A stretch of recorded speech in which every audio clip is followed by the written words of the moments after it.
Olá pessoal, bem-vindos a mais um episódio de Scout Talks. Este é um podcast da ProScout onde entrevistamos os principais intervenientes do jogo. Neste episódio de Scout Talks temos connosco um dos melhores jogadores de sempre do futebol português. Falamos de Deco, o camisa 20 que passou pelo Futebol Clube do Porto, Barcelona e Chelsea. Hoje, depois de ter pendurado as chuteiras, dedica-se à área de agenciamento. Deco é empresário e dono da D20 Sports, uma empresa de agenciamento de futebol. E é sobre esse tema que vamos falar neste episódio. Obrigado, Deco, por ter aceito o nosso convite para fazer parte do Scout Talks. É um grande gosto tê-lo aqui connosco. Foi um grande jogador, mas hoje vamos falar sobre a sua carreira como agente. Depois de terminar a sua carreira, o que é que o fez optar pela área de agenciamento de jogadores? Sim.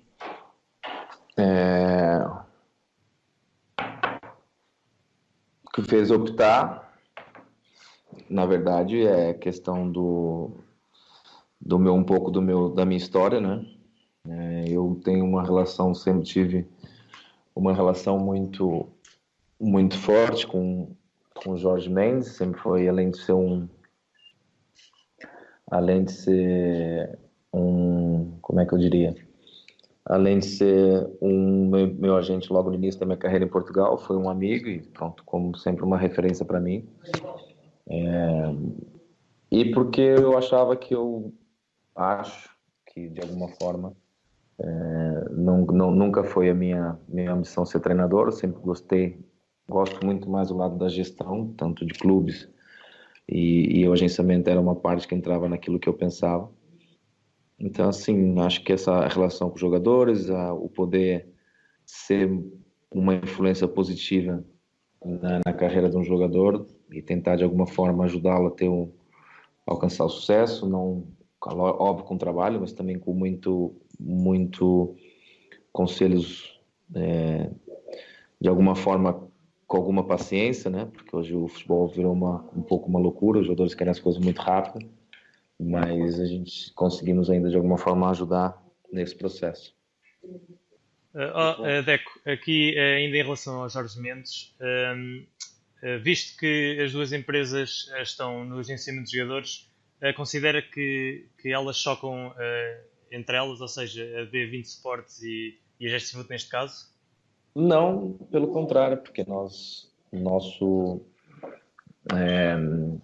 eu acho que nós temos uma identidade diferente, nós fazemos coisas que o Jorge não faz, óbvio que acabamos até por ter algumas situações de jogadores em comum, outros jogadores que nós também podemos ter interesse, e a Gestifute com certeza também tem, mas acho que o nosso ADN da empresa não acaba por nos chocar. Muito bem. Em relação ao agenciamento, como é que o Deco acha que está a evoluir o mundo do agenciamento? Como é que será o futuro nesta área? Eu acho que, sinceramente, regredi um pouco nesses últimos anos. Acho que, principalmente, a FIFA discute-se muito sobre comissões, mas discute-se pouco sobre obrigações, né? A FIFA pôs em segundo plano um papel importante, porque não se pode olhar para o topo da pirâmide quando se fala em agenciamento, tem que se olhar para baixo da base e estamos muito preocupados com comissões quando tem que se preocupar com quando as coisas deviam ser mais combinadas, as coisas deviam ser com mais regulamentação, com mais rigor. Acho que ser um agente hoje é uma coisa muito, muito simples, né? Acho que os critérios são pouco exigentes, são critérios baseados numa questão financeira, de uma cota, e eu acho que não deveria ser assim. Acho que deveria ter algum rigor, como a maioria das outras atividades envolvidas no futebol tem. Um treinador precisa ter um certo curso, um dirigente tem que ter uma certa exigência, e o agenciamento tem sido postulado como se fosse uma parte discriminatória, né? Isso não estou de acordo em nenhum momento, e acho que tanto federações quanto principalmente a FIFA nesse caso tem se comportado para mim muito mal. Não estou de acordo. Sem dúvida. Aqui também ainda em relação à FIFA, considera que este tipo de transações que temos visto, com os grandes clubes a pagarem milhões e milhões por jogadores ainda muito em início de carreira, sem terem provado nada, acha que a diferença vai ser cada vez maior dos clubes grandes para os clubes com menos poderio financeiro? Como eu disse, assim, acho que o futebol em alguns pontos regrediu, porque como eu disse, olha-se muito para o topo da pirâmide e não para a base, né? Hoje há clubes grandes que no passado, há 10 anos ou há 12 anos, não eram clubes grandes. Então, depende muito do conceito que se utiliza para um clube grande. Depende de como se olha para um clube grande. Se olha para um clube grande como pelo histórico, se olha para um clube grande pelo quanto fatura. Então, enquanto a visão, principalmente da FIFA, for uma visão continuar a olhar para o topo da pirâmide, a diferença vai cada vez ser maior. Muito bem. Em relação às dificuldades que a vossa empresa sente no processo de agenciamento, o que é que vocês têm a dizer sobre isso? O que é que sentem mais dificuldades? Eu não sinto, não é questão de dificuldades. O que eu sinto é que como eu falei, há muita gente séria, como todos os lados, né? Em todas as profissões, em todos os setores. O que eu acho que é uma exigência muito pouca no nível de agenciamento.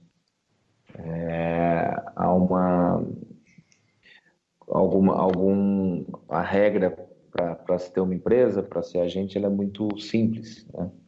E eu acho que não deveria. Essa é só a minha crítica em relação a isso. E qual o comportamento geral ou a intervenção dos clubes no processo de agenciamento?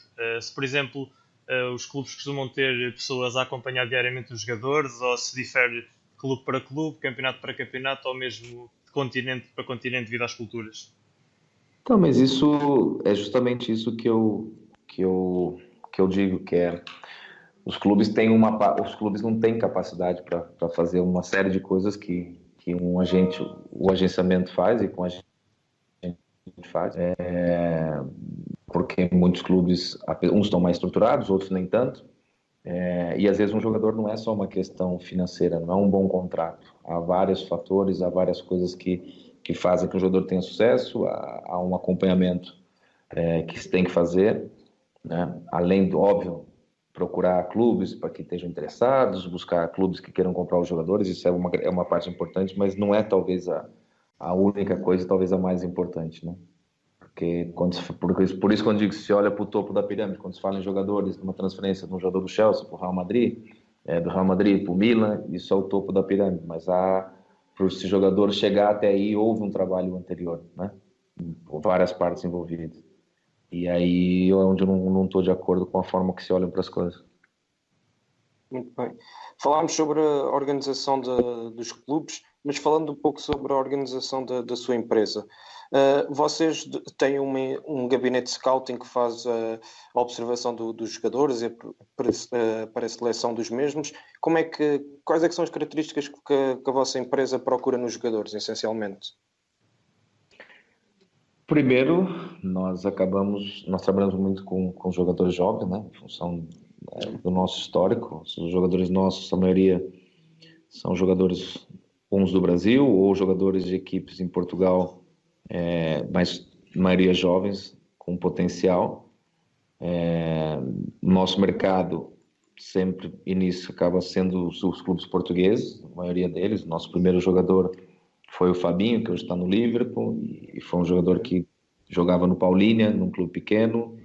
A seguir a isso, levamos o Fabinho para o Fluminense, a partir daí veio para o Rio Ave e acabou por ser emprestado ao Mônaco. Então, assim, nosso foco é muito jogadores que tenham capacidade, tanto no Brasil aqui, de jogar em alto nível. Tentamos, junto do scout, junto um pouco também com a minha análise, encontrar esses jogadores que tenham essa capacidade. Agora numa questão mais virada para agentes versus scouts, acha que o trabalho dos agentes pode ser um contratempo ou, por outro lado, uma ajuda aos departamentos de scouting? Depende. O agente não faz um trabalho. Eu tenho scouts na empresa e não são agentes, né? Tem pessoas que analisam muita coisa, mas isso, você analisar um bom jogador, depois tem todo o enquadramento que tem que existir, né? Às vezes um jogador pode ter uma qualidade, uma capacidade para jogar em alto nível, mas depois precisa se encontrar o clube, precisa se dar os passos certos, precisa saber se o jogador primeiro está disponível para isso, se esse jogador tem essa ambição, se o jogador tem uma questão mental, é fundamental, e isso você não consegue analisar num jogo, fazendo um scout, né? Se você não conhece a pessoa, não conhece o jogador, não é tão simples você. Então depois eu acho que é um complemento ao trabalho dos agentes, com certeza. Claro. O Deco falou sobre a questão do agenciamento de jovens jogadores, mas hoje em dia vemos cada vez mais agentes a agenciarem jovens de 12, 13, 14 anos. Não acha que isto é uma idade muito precoce e que depois os jogadores, aqueles que não têm uma grande bagagem mental e uma estrutura familiar forte, acabam por se deixar deslumbrar com estas expectativas que são criadas desde jovens? Eu acho que sim.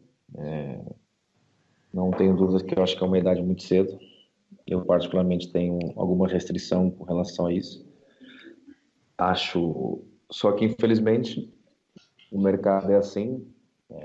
Hoje um bom jogador com 12, 13 anos já tem um agente e você acaba sendo um pouco refém disso. Agora, como eu disse, há uma série de coisas, na minha opinião, que deveriam ser mais controladas, né? Há uma série de regras que deveriam ser mais exigentes, mas enfim, isso é um debate mais profundo. Quais as principais diferenças para a D20 Sport no processo de negociação com um jogador jovem versus com um atleta mais maduro? Eu acho que um jogador jovem tem primeiro a questão da idade, né? É natural, um jovem com 17 ou 18 anos não tem a mesma maturidade de um jogador de 21 ou 22 ou de 23. Um adolescente de 16 anos é completamente diferente de um jovem de 21. Então, acho que primeiro tem que se entender do que é possível fazer. Segundo, ter algum cuidado, principalmente nas promessas. E eu acho que o terceiro é ser realista e nunca criar expectativas quando eu acho que o maior responsável pelo sucesso numa carreira é sempre o jogador. Só que não é fácil com a gente dizer isso, porque muitas vezes a tendência é dizer que o agente é que vai resolver, e eu não estou muito de acordo com isso. O agente vai trabalhar, Claro. a gente pode trabalhar, pode criar as condições, pode fazer o apoio, pode falar com clubes, pode negociar os contratos, pode aconselhar, mas é uma função que a gente não vai fazer nunca, que é jogar, né? Exatamente. Não vai dormir cedo, não vai descansar, não vai ser focado no treino, né? Então, acho que aqui o principal segredo, na minha opinião, é colocar o jogador em evidência em todas as capacidades que ele pode ter enquanto jogador, mas acima de tudo sabendo que o grande trabalho para chegar ao sucesso é dele. Muito bem. O Deco teve uma carreira de grande sucesso, com passagens em clubes como o Futebol Clube do Porto, o Barcelona, o Chelsea. Quando negocia um jogador, quando tenta colocar um jogador, procura em primeiro lugar estes três clubes, por ser clubes onde já teve um passado e uma história, ou consegue um certo distanciamento a negociar e até mesmo negociar os jogadores com clubes rivais? Não tenho, na verdade, óbvio, e é natural, a minha ligação com o Porto vai ser eterna, né? Isso é inevitável, mas eu vou aconselhar um jogador que eu trabalho em função do que for melhor para ele, e realmente, se for a situação do Porto ou do Barcelona ou quem seja, até porque eu não vou nunca deixar de aconselhar o jogador naquilo que for melhor para eles, não tenho dúvida. Em relação às características técnicas, táticas, físicas ou psicológicas que possam garantir a um jogador ter sucesso na Europa, quais destas achas principais para um jogador sul-americano ter para vingar cá? Eu acho que a principal, além das questões técnicas e tudo isso, é a capacidade de sofrimento, né? Em todos os níveis, a capacidade de aguentar, às vezes, a distância, a capacidade de não, as coisas não acontecerem no momento que está à espera, a capacidade mental de cada dia, né, querer aprender, querer evoluir. Eu acho que são, óbvio, sem ter uma qualidade física, uma qualidade técnica mínima, sem ter uma qualidade de jogo, fica difícil mesmo tendo isso tudo, mas acho que eu, pelo menos do pouco experiência que tenho tido nisso, do pouco tempo e também daquilo que eu já vivi, nunca tive dúvidas do que a capacidade mental e a capacidade quando digo sofrimento, não é sofrimento físico, mas é o sofrimento, quando digo saudável, que é a capacidade de se adequar, a capacidade de lutar pelas coisas. Acho que isso é o diferencial. Muito bem. Em relação ao mercado português, uma vez que os grandes já não têm a capacidade que tinham antigamente de contratar jogadores sul-americanos e estes jovens passam diretamente já para grandes clubes europeus com mais poder financeiro, qual é que é o futuro que o DEC avizinha para o mercado português em relação a esta estratégia de contratações?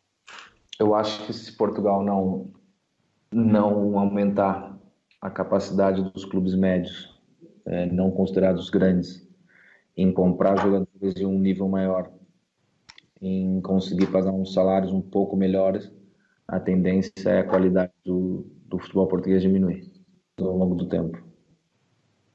Porque acho que teriam que ser os próprios clubes em Portugal alimentar de alguma forma os clubes grandes. Acho que teriam que ser os próprios clubes em Portugal fazerem essa, como em alguns países acontece. Acho que há mercados que têm surgido nos últimos tempos com uma capacidade de comprar jogadores, né, do nível que poderia vir para Portugal em clubes não dos três grandes, e eu acho que Portugal tem perdido um pouco com relação a isso. Por outro lado, tem compensado de alguma forma a qualidade do jogador português, né, pelo trabalho de formação que tem sido feito, e tem se compensado ao longo dos últimos tempos. Mas se quiser competir com outros mercados a nível de jogadores sul-americanos e brasileiros e argentinos, ou colombianos, enfim, eu acho que teria que aumentar a capacidade dos clubes portugueses em poder trazer jogadores. Voltando aqui à parte do Brasil, ainda considera que o Brasil é o maior fornecedor de talentos no futebol? E perguntamos isto porque tanto a seleção principal como as mais jovens não têm tido ultimamente muito sucesso, e qual pensa ser a razão para que isso tenha acontecido? Eu acho que não é pela questão de talento, acho que é talvez uma questão de organização, em alguns momentos uma questão de geração. Há gerações boas, há gerações médias, há gerações que não são tão boas, e às vezes há trabalhos que se fazem bem feito. Acho que talvez a CBF agora está repensando muitas coisas que têm acontecido, mas acho que o Brasil continua sendo, até por uma questão básica, quantidade de pessoas, né?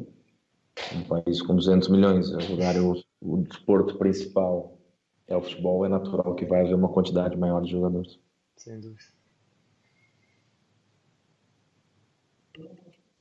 O DECO tem colaborado com alguns clubes asiáticos, daquilo que temos acompanhado da D20 Sports. Acredita que a Ásia terá um papel de grande relevância no futuro do futebol?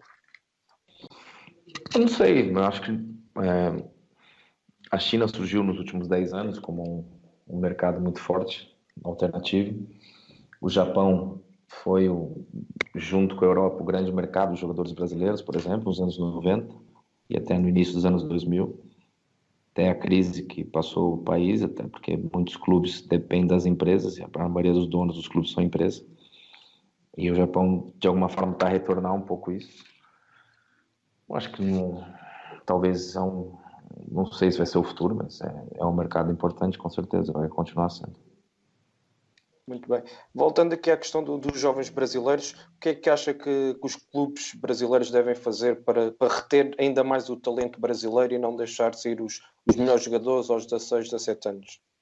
Eu acho que isso é tudo reflexo de várias coisas. A economia dos clubes brasileiros e alguns clubes grandes aumentaram, os clubes faturam muito mais do que antes.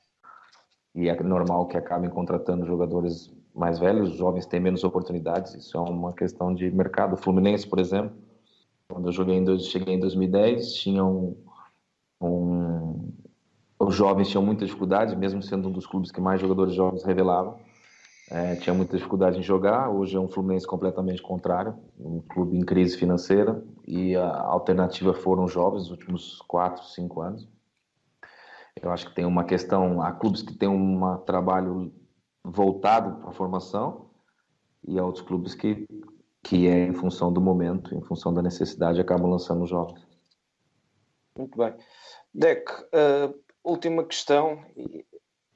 Gostaríamos de lhe perguntar, a título de curiosidade, qual é que é a sua história mais marcante como agente, ainda na sua curta carreira de agente, se há algum episódio interessante que nos possa contar? Não sei se é mais marcante, mas eu acho que, mesmo sendo uma história recente, eu acho que o caso do Fabinho, o caso do próprio Soares, né? O Soares é um jogador que jogava no Veranópolis, estava ligado a um clube pequeno da Paraíba, o CSP, e acreditou no que nós falávamos, até porque ele tinha tido um episódio ruim em Portugal numa altura que ele tinha vindo, nós não sabíamos. Acreditou no projeto, acreditou naquilo que nós acreditamos nele, e pronto. E eu acho que ter chegado ao Porto e tem sido um jogador importante, acho que é um caso de sucesso. Pronto. Depois temos o Rafinha também, que tem sido os destaques. Temos outros jogadores, o próprio Tozé, que foi o primeiro jogador português que nós assinamos, e está fazendo uma época fantástica. Enfim, eu acho que tem vários. Não posso dizer um especial. E jogadores para nós acompanharmos nos próximos anos, estes já são bem conhecidos, jogadores de futuro da cadeia 20 Sports representa, que queira indicar alguns para acompanhar? Eu acho que tem alguns, acho que tem Afonso Souza do Porto, que é um jovem com talento português. Temos um jogador que está no Guimarães, Vitória de Guimarães, que é o Edmund, central, Burkina Faso, vai ser talvez um dos nomes no futuro. Há um outro jogador que estreou jovem no Moreirense, Lucas Rodrigues, há pouco tempo, tem 19 anos. São alguns do que nós vemos no futuro. Muito bem. Deck, agradecemos em nome da ProScout mais uma vez a sua presença no Scout Talks e desejamos todo o sucesso para a D20 Sports e para si neste novo projeto e nesta sua nova carreira. Ok, obrigado, um abraço. Muito obrigado. Um abraço. Tchau. Obrigado, tchau. abraço. Tchau. Obrigado por nos terem seguido em mais um episódio de Scout Talk. Sigam as nossas redes sociais no Facebook, Twitter, YouTube, Instagram e principalmente o nosso site em www.proscout.pt. Até à próxima!